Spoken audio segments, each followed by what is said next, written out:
Three men climbed a mountain. Only one of them knew he was about to witness the most censored event in Christian history.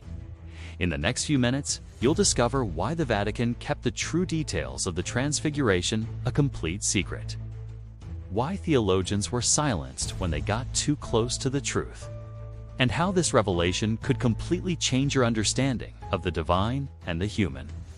If you've always felt something was missing from the official versions, If you've always questioned why certain passages were softened in the Gospels, If you've always suspected that deeper truths are being hidden, you were right. And today, for the first time, that truth finally comes to light. 8. But before we continue with these explosive revelations, if you feel you've finally found someone willing to reveal the truths others dare not tell, if you want to be part of a community that doesn't accept censored versions of history, click like right now. And if you're ready to receive even deeper revelations, because this is just the first of many ancient secrets I will share with those truly prepared for the truths, subscribe to the channel and activate the bell, because the next videos in this series will expose truths that can literally transform your perception of everything you thought you knew about spirituality, religion, and human potential. And these revelations come always first, to those in our community of truth seekers. Now, let's get to what really matters.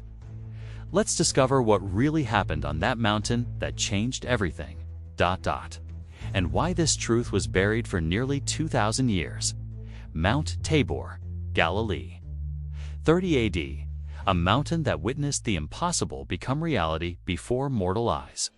Peter, James, and John didn't know they were being taken to witness not just a transformation, but a cosmic revelation that would shake the foundations of what we understand as reality.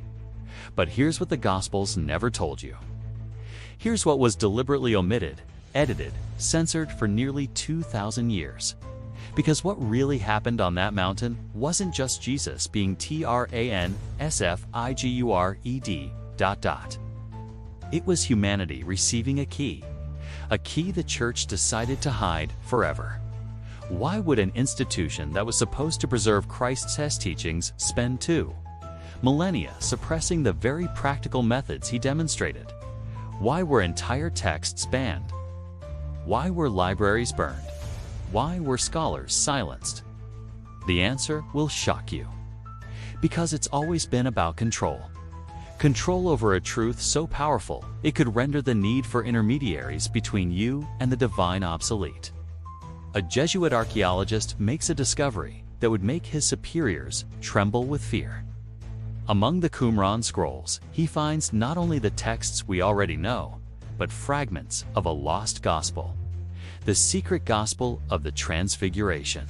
This gospel contains complete dialogues between Jesus and the apostles on the mountain. Dialogues that reveal specific techniques, practical methods, a spiritual technology that any human being could learn.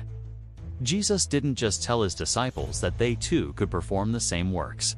He literally taught them how, step by step, breath by breath, visualization by visualization. The lost gospel describes in precise detail the specific fasting techniques, the precise breathing patterns, the mental visualizations that altered the perception of reality, the mantras that synchronize consciousness with higher frequencies. Within 72 hours, the document disappears into the Vatican's secret archives. The archaeologist is transferred to a pastoral mission in a remote African village.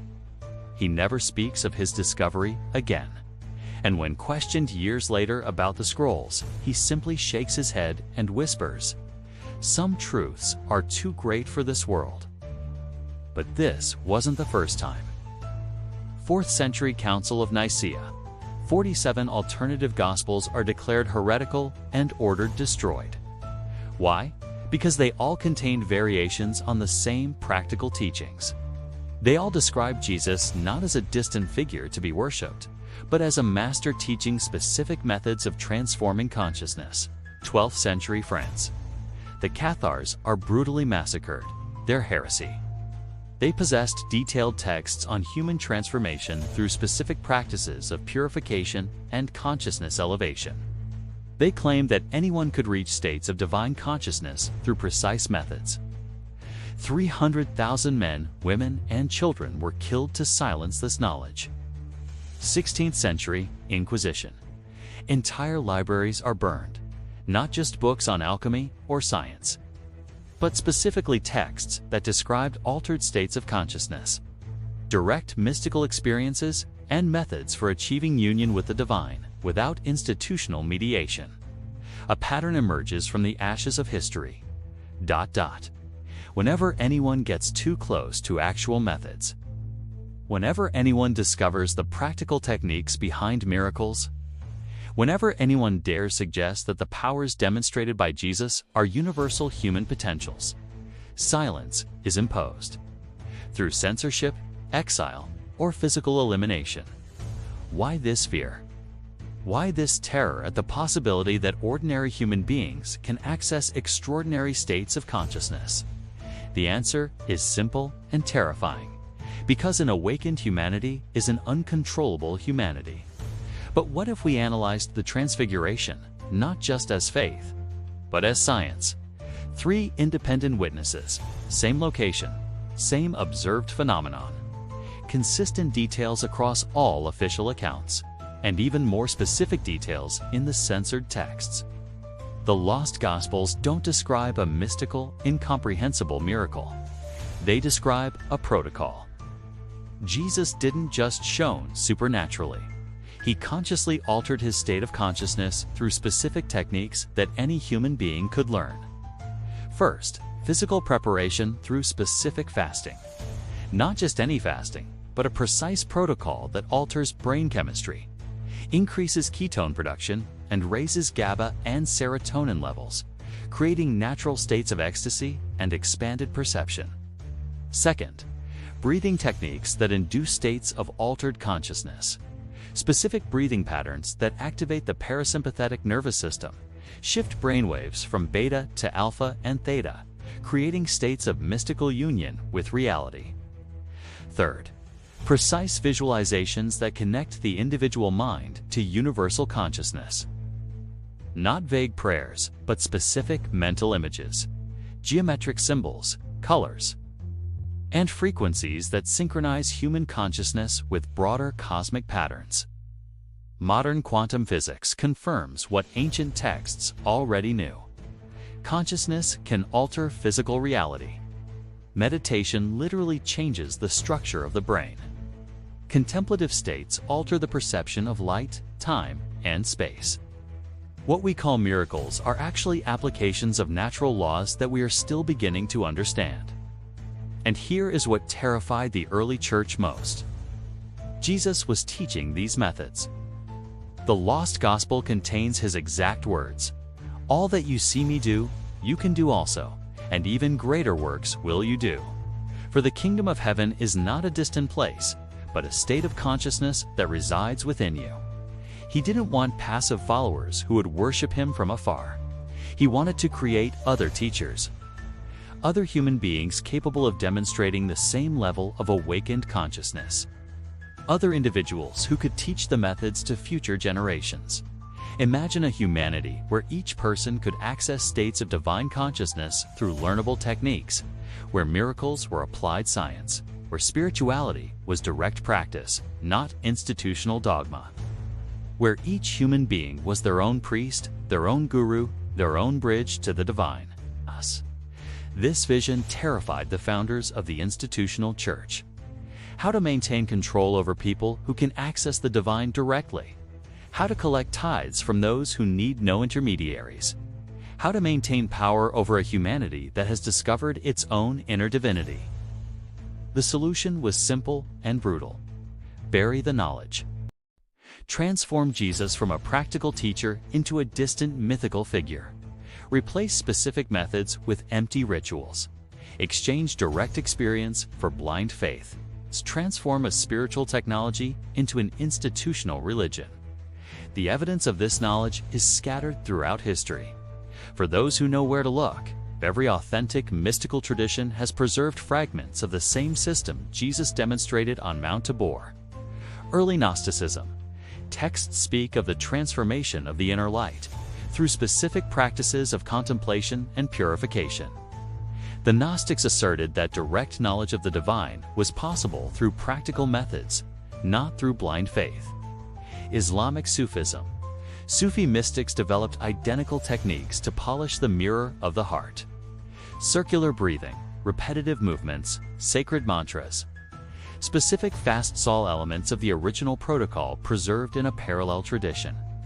Jewish Kabbalah. Detailed methods for raising the divine sparks within human beings. Visualizations of the tree of life, breathing techniques, specific combinations of sacred letters. Tools for altering states of consciousness and accessing higher realities. Tibetan Buddhism. The doctrine of the body of light literally describes the transformation of matter through consciousness.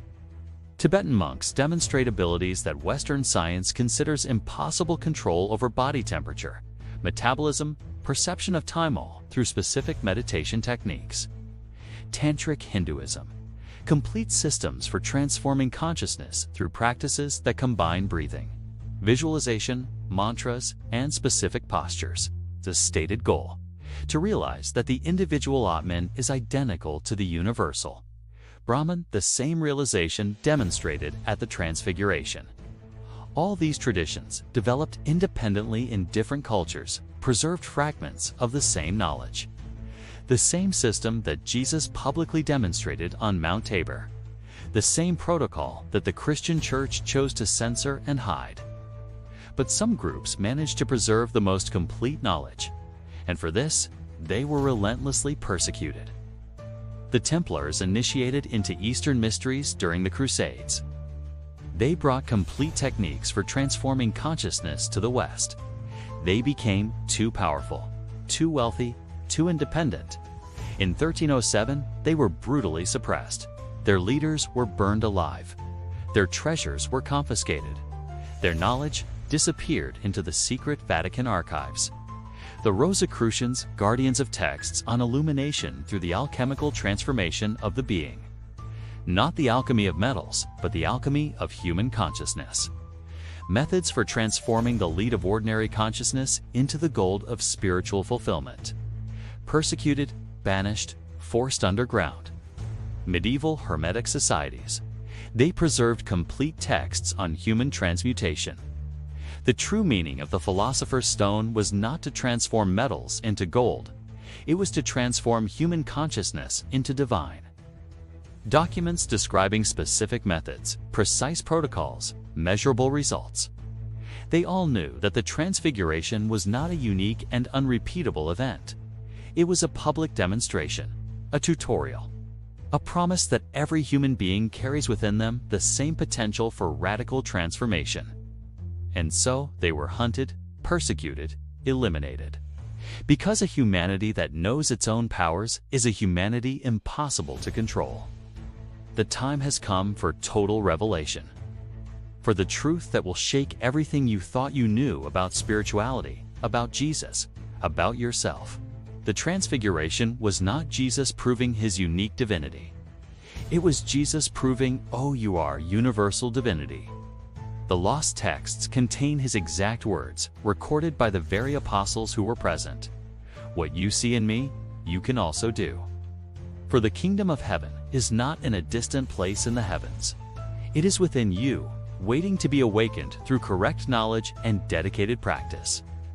Jesus did not come to be worshipped as a distant and inaccessible figure. He came to be imitated, studied, followed in his practical methods. He came to teach that the distance between human and divine is merely a matter of consciousness, and that this consciousness can be transformed through specific techniques. This is the truth that terrified the early church. This is the revelation that was censored, banned, and buried for nearly 2,000 years. Because if this truth were widely known, every person knew they carried within themselves the potential for the same states of consciousness demonstrated by Jesus. What would become of the need for churches? What would become of the authority of priests, pastors, and popes? An awakened humanity needs no intermediaries between itself and the divine. And now, for the first time in 2 millennia, the lost manuscripts reveal the complete protocol of the Transfiguration. The exact methods Jesus used on that mountain. The specific techniques he taught his disciples. It's a complete system that should have been transmitted to all humanity. Phase 1. Purification. A specific 40-day fast, but not just any random fast. A precise protocol that fundamentally alters brain chemistry, elevates ketone production, dramatically increases GABA and serotonin levels, and creates natural states of ecstasy and expanded perception. Isolation in a high location, preferably a mountain, where the Earth's magnetic field is different and atmospheric pressure facilitates altered states of consciousness. Phase 2. Elevation. Specific breathing techniques that induce deep states of controlled trance. Not ordinary breathing, but precise patterns. For inhalations, 16 retentions, 8 exhalations repeated in cycles of 108 repetitions. Specific mantras synchronized with the breath. Sound frequencies that resonate with the energy centers of the human body. Precise geometric visualizations. Circles of golden light expanding from the heart. Triangles of violet energy in the center of the forehead. 6 pointed stars rotating at the crown of the head. Phase 3. Integration. Anchoring the transcendent experience in the physical body through specific postures. Hand mudras and precise positioning of the eyes and tongue. Stabilization of the altered state through contemplation of specific sacred symbols. The cross not as an instrument of death, but as a symbol of the union between the human horizontal and the divine vertical. Phase 4. Manifestation. Projection of inner light through the skin, the eyes, and the entire human energy field. Literally altering external perception through a radical shift in internal perception. What the witnesses saw was not supernatural magic. It was the natural and predictable result of the correct application of universal laws of consciousness. And here lies the most important moment of this entire revelation. Jesus said to the apostles after the demonstration, "Now you know the way. Go into all the world and teach these practices to all people. For the time has come to awaken humanity to its true divine nature, a direct order to democratize divinity, an explicit instruction to teach the practical methods to anyone willing to learn." But this order was never carried out. Instead of teaching the techniques, the early church chose to hide them. Instead of creating an awakened humanity, they chose to create dependent followers. Instead of unleashing human potential, they chose to control it through ignorance. For 2,000 years, humanity was deprived of its most fundamental spiritual birthright, the knowledge that each person carries within them the capacity to transcend the ordinary limitations of consciousness and directly experience their divine nature. 2,000 years later, the truth finally emerges from the shadows where it was buried. The Transfiguration was not an isolated miracle demonstrated by a unique and special being. It was a universal invitation for all humanity to awaken to its highest potential. Jesus did not ascend that mountain to distance himself from humanity through a display of supernatural power. He ascended to demonstrate the summit that we can all reach when we apply the correct methods with sincere dedication. Every human being carries within them the divine spark capable of transfiguration through correct practice. Each individual consciousness is a potential Mount Tabor. Each human heart is a sacred temple where the impossible can become reality through knowledge and dedicated application. The Church hid these secrets because it knew exactly what would happen if they were widely known. An enlightened humanity would need no intermediaries between itself and the divine, would not accept unquestionable dogma, would not submit to institutional control based on ignorance and fear. A humanity that knows its own spiritual powers is a free humanity, and freedom has always been the greatest fear of those who seek control. But true knowledge always finds a way back to the light. Universal truths cannot be suppressed forever. What has been buried always resurfaces when humanity is ready to receive, and that moment has arrived. The question that echoes is deeply personal and completely transformative. Are you ready to climb your own Mount Tabor? Are you prepared to discover that the divine is not distant in the inaccessible heavens, but pulsating vibrantly within your own being, waiting only for you to learn the correct methods to awaken? Are you ready to discover that you need no intermediary between you and the direct experience of the sacred? That you need no institution to validate your connection with the divine? That within you resides the same potential demonstrated on that mountain 2,000 years ago? The Transfiguration did not end on Mount Tabor. It continues here and now, in this very moment. Within you, the invitation remains open. The methods have been preserved. The knowledge has been recovered.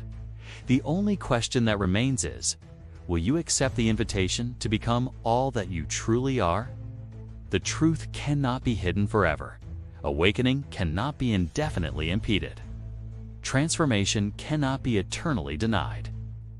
The time has come for each person to discover their own inner Mount Tabor and realize that the distance between human and divine is merely a state of consciousness. A state of consciousness that can be achieved through the right methods, dedicated practice, and the courage to transcend the limitations imposed by 2,000 years of censorship and control. The Transfiguration continues and begins now, within you. If this revelation touched your soul, if you feel you have finally found the answers you have been seeking for so long, leave a like so more people can awaken to these truths. And subscribe to the channel, because in the next videos I'll reveal the specific protocols, the exact techniques, and the practical methods that have been censored for centuries. Knowledge I only share with our community of truth seekers who are ready for real transformation. The journey of awakening has only just begun.